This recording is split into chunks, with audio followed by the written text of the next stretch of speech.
This is the Business Storytelling Show, a top global marketing podcast listened to in more than 100 countries, live streamed on social media, and broadcast on DBTV. Christoph Trapp chats with industry leaders to help your company tell better business stories. Here's today's episode.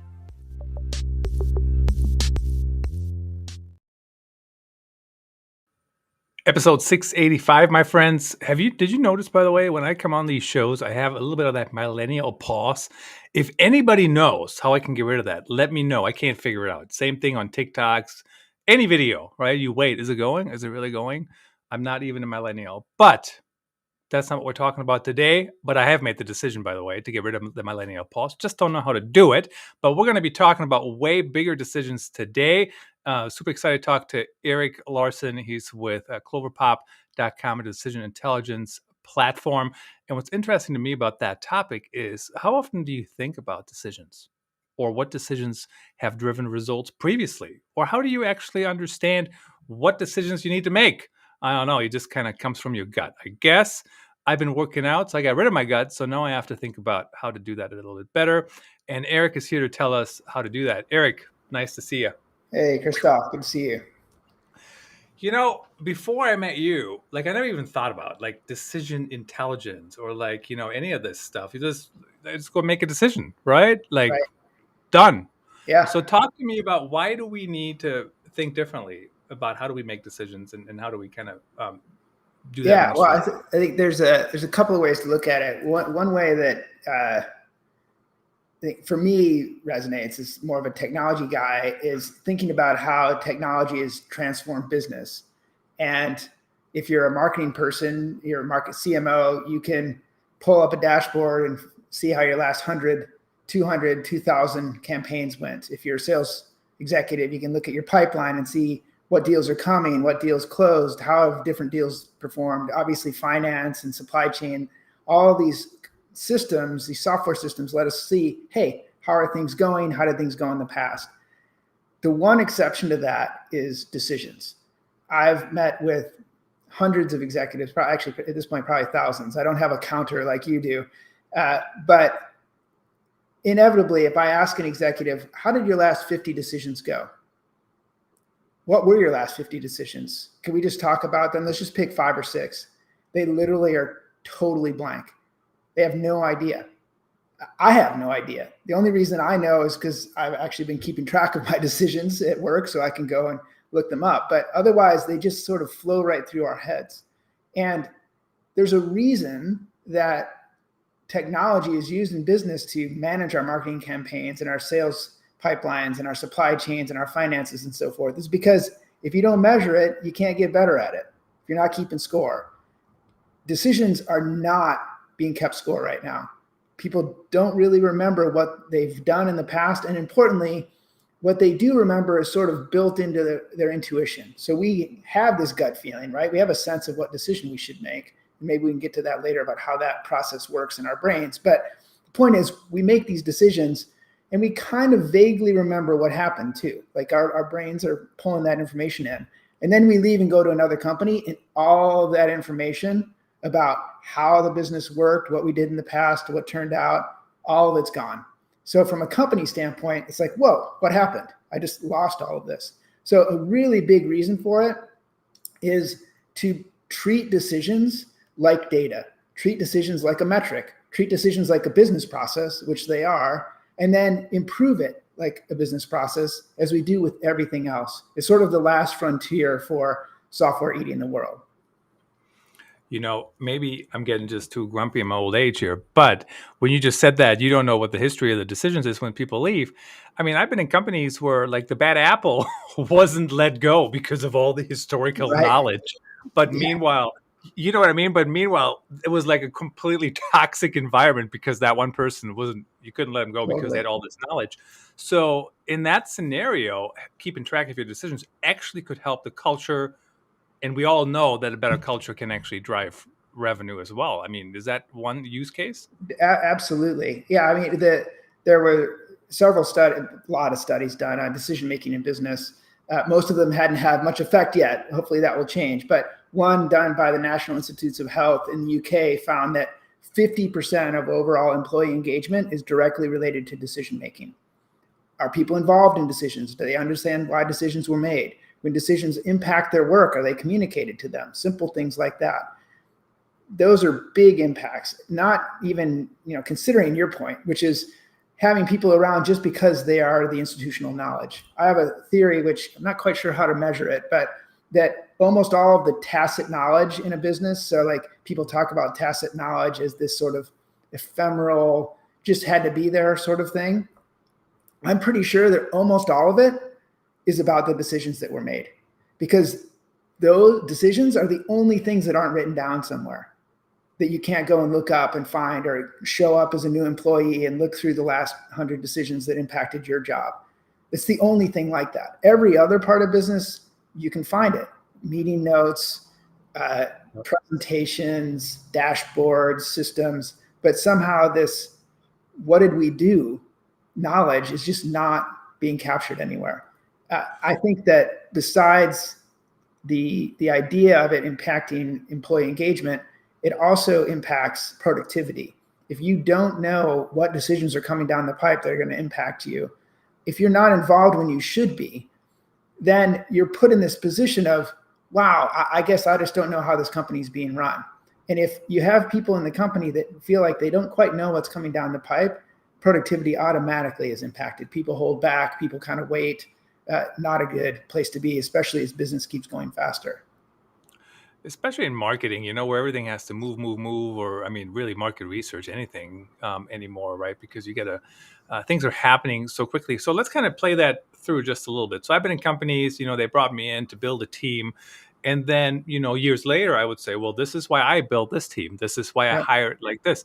And somebody else who may have been affected positively by the change would tell the story slightly different. And then somebody else Mhm. who may have didn't like the decision tell the story completely different, right? It's like That's right. Christoph is completely full of it. If you track them, how do you document them? I guess like it Mhm. has to be the moment, I guess, and who does it? Yeah, so it's a difficult problem, right? There's a reason that software hasn't solved this problem yet. It's because we're not used to the idea of writing decisions down. And when talking to executives, especially, the idea of writing decisions down often creates a sort of defensiveness, like, oh, I don't want that written down. I don't want people to be able to hold me accountable, essentially. The reality is that thinking about decision as a process changes the whole approach. So it's not a question of having a bunch of meetings and having a bunch of conversations and then somebody makes a magical call and then somebody has to go write it all down. Instead, it's really about looking at all the different processes that happen in a company that result in decisions. So like, let's just take innovation, for example, an important part of marketing, especially in consumer focused companies, but really in general. How do you think about the steps of what consumer needs might be interesting? What products could we bring to market? What's our go-to-market? And imagine each of those steps as being a sort of decision tree or a list of the questions that need to be answered. Or to bring it down from the big idea of innovation to something more simple, think about a positioning decision. If you're a brand manager and you're faced with a change in the market, you need to think about whether you're going to change the positioning of your product. You may have never made that decision before, but if you're at a big company like P&G or J&J or Kenvue or what have you, these companies have made positioning decisions hundreds or thousands of times in the past couple of years. This is a constant ongoing process for the company itself. So the idea of having a decision bank or a place where you can go and see how have decisions like this been made in the past is a huge step forward for anybody who's facing a big question around marketing or what might affect their work in the future. So the real question is, why do I as an individual do it, right? There's obviously lots of benefits for people who come after me, lots of benefits for the company, but what about me? And for that, it's really about the blank sheet of paper problem. Some people love a blank sheet of paper. I do, maybe you do. Most people don't. And in fact, most companies don't really want people to start with a blank sheet of paper when they have all this knowledge available.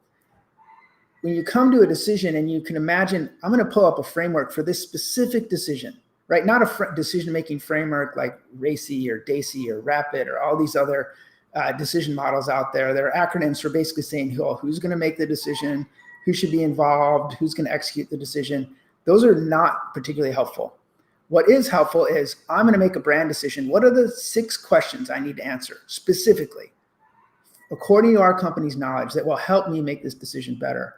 So when you move from a blank sheet of paper to a framework of simple questions to answer, knowing the right question to answer totally changes the whole decision-making process. It goes from one of a gut feel of, I think we need to do something, maybe it's this, to I think we need to do something, maybe it's this. Let me see what the questions, and by the time you're done answering the questions, usually the decision itself is clear.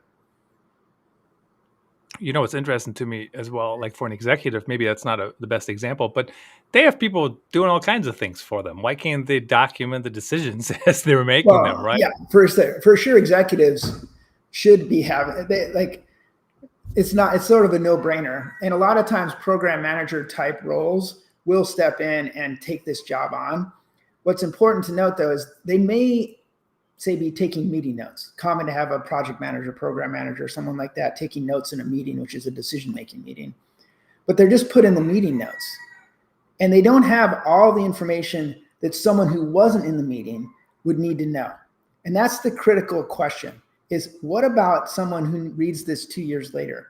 Or what about someone who gets a memo about this decision 2 weeks from now and they need to execute on it? Do you have the information needed for those people? Because the meeting note taker is just noting what happened in the room, and all the people in the room are in this conversation with all that tacit knowledge in the air that's not being written down anywhere. So the context of who was in the room, what data was considered, what choices were considered and rejected, what people were involved and ignored, or at least their input put aside. That type of information is important for people who are outside of the room. If you're not in the room where it happened, then you speculate about what was going on, and that doesn't help anybody. It's just, the other thing that's interesting to me is how do you capture the context, right? Or then maybe we talked about that for a little while. Maybe let's shift to how do you analyze the context down the road? I'm in meetings now. Maybe let me pick on city government for a minute, right? The city governments everywhere, they have their minutes. And sometimes if I were to go to a city council meeting, I hear something or I know a little bit more. And then I read the minutes and I'm like, well, technically that is what they decided, but it's missing all this context of why and how these people disagreed and why they disagreed and why blah, blah, blah, blah, blah. And then there's all this stuff on the outside, which is not as easy to capture necessarily. But let's say it's captured in a way that is a best practice, how you define it. How do we make sure people interpret it correctly down the road and actually make the best use of it? Yeah, so this was a huge question for me when I first started research and then started building the software product, Cloverpop. And it turns out that it's much easier to answer than I thought. There's so much low-hanging fruit in improving decision-making processes that it really doesn't require some sort of massive analytical process or a lot of, clever data science to get to really big insights. I'll give one example, working with a global technology company that was looking at localizing their products into small languages, sort of underserved markets in Africa or Asia or whatnot. And they'd been doing this for 10 years, 15 years as a program. And at the point that we got involved, they noticed that they were having a lot of failures in these localizations. They would localize in Swahili and it wouldn't do as well as they expected. We sat down, got them to record 30 decisions. So it took a couple of months. Then we looked through those decisions and immediately, in fact, we didn't even have to say anything to them. Just having the record in front of one of the executives involved, she immediately was like, oh, we didn't include marketing budget in the conversation. It's like sort of obvious, right? As soon as she saw it, she saw, we had talked to the country managers, and the country managers, of course, said, yes, I would love more products to sell, right? And that was the check the box, country manager thinks we should do the localization. But what they didn't ask is, hey, and how many resources do you have to apply against this? If we bring it to market, can you actually get it in the hands of customers? It was just obvious. And yet they had never noticed it in 15 years of making these decisions, because they never wrote them down, because the people in the room all felt like they knew what was going on. They were speaking in shorthand. They worked with this person from Northern Africa for a long time, so they kind of had a rapport. And somehow they just never went back and looked, wait, what questions were we asking? And when we asked these questions, how did they turn out? What was the difference? And so in this case, because they now had the questions to ask every time they localized a new product, they could go in and just add the question of, what's the marketing support being offered by the region or the country?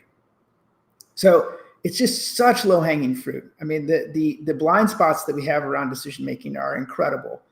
Another simple example from research I did a while ago is the difference between having a single choice in your mind versus having 3 or 4 choices, 3 or 4 alternatives, is the biggest thing you can do to improve your decision-making quality. Roughly 92% of decisions in business are single choice decisions, meaning, should we do X? And the reason I say single choice is usually there's no analysis of yes or no. So you would think, oh no, there's no such thing as a single choice decision. Actually, almost all decisions are single choice. Someone feels like they need to do something. They come up with the idea of what they need to do in their heads. It's sort of an intuitive process. And then they go forward and they convince other people to do it. There's very rarely a pause to say, what other things could we do? In fact, usually that feels very uncomfortable. It's like, well, what? Am I questioning myself? Of course I have a good gut feel for this. Or what do you mean, what if we don't do it? The whole reason I came up with this decision in the first place is because we need to do something. But there's no actual conversation about what if we don't do it? What happens? And we don't even notice this, right? We go through making our very firm gut decisions now that you're all fit, and we feel like we know exactly what we need to do, but we never look around a little bit and say, well, what else could we do? How could we make this even better than what's in my head? And that step alone reduces failure of decision-making by 6 times. Just adding a single additional choice that you consider at as much discipline, as much detail, 6 times less likely to fail, and about 30% more likely to exceed your expectations. So it's really just an incredible opportunity to improve business performance, to have a better life, to have your team be happier. All you've got to do is step back and think about decision-making a little bit differently, that this is something I do, not something that comes to me in the shower or that I suddenly realize while looking at a dashboard. You know what's interesting to me is like, and this is completely not business related, even though sometimes it feels like a second or third job. But I do the Game Changer, I do the stats for my daughter's softball team, and when you look at the numbers and the metrics and what happened everywhere, right? Like you can tell trends, right? You can be like, oh, we're winning a lot of games, but barely, right? Like we score a lot, but we can't keep anybody from scoring either, so we have to score more. But what we don't know in that concept, and it's kind of similar in marketing, right? We have these marketing dashboards, and then somebody goes, well, why did this go up? Or why did this go down? Sometimes people don't phrase it like this, but sometimes they do. What decision was made or what changed? Maybe that's how people phrase it. Yeah, what changed? So how do you tie that all together and then actually figure out what changed or what decision has been made? Is that possible or not? I think it's possible. I mean, when we make decisions, the world is going to have its say, right? We make it exactly the right decision about pricing, and then a global pandemic happens, and that's the wrong decision, right? We can't control everything once we make a decision, but we also know, and this is from research that Bain and Company did, that the effectiveness of our decisions in a company are 95% correlated with financial outcomes. So this is relative to other companies. So if you're a really good decision-making company, you're going to completely dominate and outcompete a company that struggles with decision making. So the reason I'm saying that is, although it's not a perfect one-to-one, I made a decision here and sales went up or down because competitors changed, the economy changed, lots of things changed between I made this decision and this thing over here happened. But when that change happens, if you can look at the set of decisions that impacted that number. So you have a record of decisions, and when the decisions are recorded, this is a decision that's going to impact sales, and it's going to impact market share, and it's going to impact our cost of goods sold. Now you know that there's a decision that impacts those three things. So if in the future cost of goods sold goes up or down, and someone says why, you can literally hit a button and say, we made a decision 6 months ago to do, and everybody's like, that's right. Yeah. We should look into that. So the decisions themselves are major inputs into the future. They're the most predictive information we have about what's going to happen in the future in the company, period. So what that means is when you look backwards, you can actually see, there's something we did. We should either undo it. We should make a new decision. We should remember, because that went really well. Let's do that in other products. That whole post-mortem process, that whole feedback loop of looking at what happened, looking back at the decisions were made, doesn't happen at all in companies. Literally zero. Vaguely, people will say, and occasionally someone who's got a particular mindset will say, I remember we made this decision, blah, blah, blah. And it's usually handed out as like a big piece of wisdom. Like, I'm the silverback gorilla. I remember this. It's like, that shouldn't be magical knowledge. Like, this is just like, it's just a fact. So the opportunity to transform business, to respond to changes more quickly, to know why things went the way they went is huge. It still goes back to what we were talking about before, like, why are people doing this for themselves? And from my perspective, that blank sheet of paper idea is a big one. But once that happens, the power that it brings to bear on improving and changing a decision or a business over time is really enormous. It's hard to even fathom. Even if somebody does want to go back or try to go back, it's hard to remember. Like, when did this happen? When did something happen? I mean, just like talk to law enforcement, right? That's why they write everything down, because otherwise, good luck trying to remember what actually happened, a year ago or 2 years ago. And we'll just make up answers too. Yeah. If we don't know, we can figure. It's always possible to tell a story, right? Yeah. Stories don't care whether they're true or not. They just care that they make sense. Right. Erik, really great to have you on the show. Time always flies. 30 seconds here. Tell us who should connect with Cloverpop. How do people reach out and make better decisions in the future? Yeah, absolutely. So love to talk. We work a lot with larger companies, a lot of consumer-oriented companies, in particular, pharma, consumer goods, retail. Our website, cloverpop.com, we have a link to a complimentary copy right down there of Gartner's latest market guide for the decision intelligence market. Highly recommend that. It's a great introduction to the opportunity, the technology involved, the change management that could be involved, and so forth. And we also have other excellent thought leadership on different decision-making practices and research we've done. Awesome. Thanks for joining me, and we're out. Out. Thanks for tuning in. Please rate and review the Business Storytelling Show on your favorite podcast